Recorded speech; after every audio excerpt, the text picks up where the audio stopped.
Hope you're all having a great day. So, I've come across this conversation many times, the idea of trying to have an understanding of what the afterlife is like, specifically hell.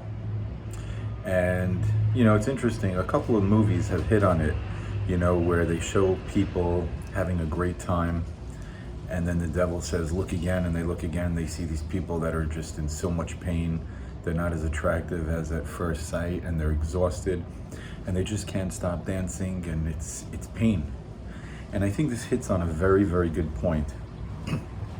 In this world, we have a lot of hints towards what the afterlife is like.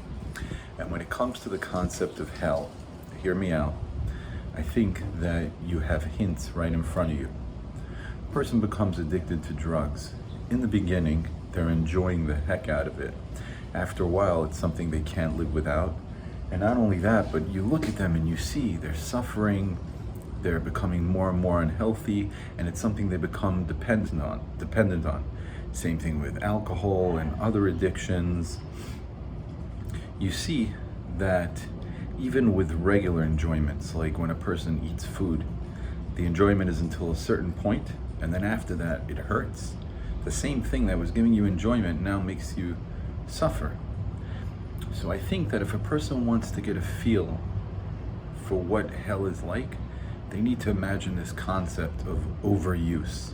Now, of course, this is very, very minimized, and it's a lot more complicated than that, but just as an idea to chew on. When a person wants to know what it's like, what they're going to go through in the afterlife, in punishment, imagine the regret of thinking that things are going to be a certain way, only to find out that it's going to be that exact thing you were hoping for, but it's going to be painful. It's going to be the drug, but not the first time you tried it. The alcohol, but not the first time you had fun. Or fornication, or whatever it is that in the wrong way and given out over a period of time becomes more something that you're dependent on and you are a slave to, as opposed to something you're enjoying. If a person wants to make strides towards the afterlife and being happy in it, they have to realize that there is a very good possibility and a concept that there's no hell and heaven or a punishment and a purification process, but rather this snapshot of how you left the world, and then you live within that reality forever. The shame, the embarrassment, the honor, everything that you earned on the level you earned it on, that's your forever after. And you don't necessarily need to consider that hell is going to be this fiery whip, which it might be.